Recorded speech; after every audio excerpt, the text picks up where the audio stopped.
Атака на Локомотив Пловдив. Много добре се развива това нападение. До тук центриране. Мартин Камбуров бе търсения човек. След това претенции за игра с ръка. Искат Дуспа.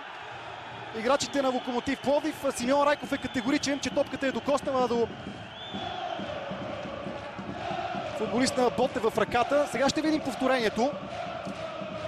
Още веднъж. Ето тук е момента, да. Сега ще видим дали има игра с ръка. Може би това повторение ще ни помогне да преценим по-добре. Голяра се казваше Виктор Голас. Хубаво подаване сега в наказателното поле на Ботев. Излиза обаче Георги Георгиев и успява да се справи с напечената ситуация. Нямаше флаг за засада. Умар Паев. Още веднъж никаква засада, изкачена от дълбочина. И ето тук бе изпуснат момента, в който опитния Ванчо Траянов се пребори като лъв за топката. След това обаче удар от дистанция. Изпусна в първия момент тази топка и Пиргов след това има щение. Ето тук Ванчо Траянов бе спечелил от топката. След това обаче не можа с подаването. Нямаше как да се отдръпне. Райнов топката рикошира в кръка му. Така Жоал.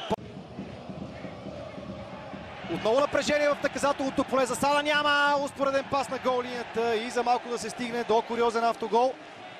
Но Димитър Везелов и компания се справиха. Да видим още веднъж. Останаха известни съмнения за засада. На левия фланг на Иван Горанов. Райнов владее. Камбуров остави за Симеон Райков. Много елегантно с пета. Райков намери Камбуров, чийто удар бе много близо до целта, но не и в очертанията на вратата. Хубава атака на Локомотив Пловдив. Завърши с този мощен удар на Мартин Камбуров. Това беше най-хубавият епизод от началото на двубоя. Взаимодействието между Симеон Райков и Мартин Камбуров. И удар от движение на Мартин Камбуров. Малко не му достигна да се разпише. Събрал около себе си трима футболисти на Ботев. Справят се до тук футболистите на Ботев, но още едно центриране. Изсипана топка в наказателното поле. Марчев летящ помощ с глава и спасяване на Георги Георгиев. Опасността обаче не е приключила. С една ръка извади тази топка Георгиев. Защитата на Ботев Пловдив увисна. Виждате как излезе човек от дълбочина. Марчев нанесе веднага удар с глава. Меко бе центрирането на Пламен Крумов. Намери идеално Марчев, но сега обаче Локомотив Пловдив трябва да мисли за отбраната си, защото Ботев напада опасно. В наказателното поле вече се развиват действията. Върната топка! Удар по диагонал, много коварен шут, който преминава в страни от вратата. Пропуск на Фелипе Бризола. Има защо Илко Пиргов да е недоволен от поведението на защитниците пред себе си.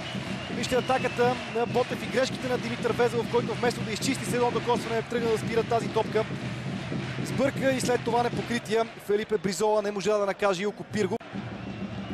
Ботев продължава да атакува. Хубаво подаване в наказателното поле и превъзходно спасяване на Илко Пиргов. Демонстрира блестящ рефлекс и успя да избие топката, която застрашително влизаше в близкия му ъгъл. Отново начинът, по който се включи Жоал Пауло между два. В половината на Ботев, когато топката се разиграва от смърфовете. Сега подаване към Симеон Райков. Той овладява в наказателното поле. Сменя посоката. Удар на Райков. Спасяване на Георгиев. При добавката дали няма да видим гол. Да! Локомотив Пловдив повежда с 1-0 в 66-та минута. Резултат е открит този път Георги Георгиев. Нямаше какво да направи при добавката, след като първоначално се справи с първи удар. Локомотив Пловдив повежда на Ботев с 1-0 в 67-та минута. Радост по трибуните там, където са разположени черно-белите фенове. Нагоре Дани Кики.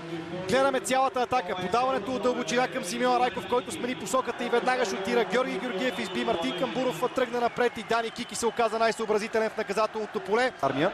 Атака на Ботев. Подаване в наказателното поле. Внимание, това е опасно. Илко Пиргов спасява преди малко. Хубаво, много хубаво подаване.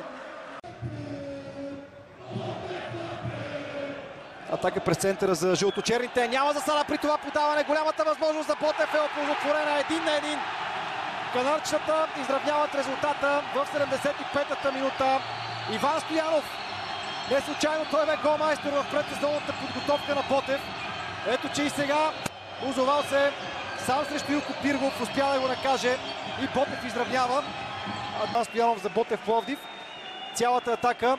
Подаването е на Жоал Пауло. Останаха обаче известни съмнения за засада и завършващи удар на Иван Стоянов. Ще гледам още веднъж положението, защото имаха претенции от Локомотив Пловдив за засада.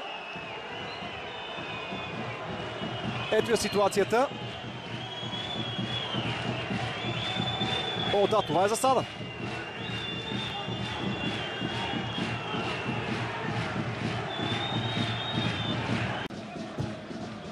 Центриране на Пламен Крумов към далечната града. Поколеба се Георгиев дали да излезе и за малко да бъде наказан. Но това не е гол. Фрапантен пропуск на Райнов.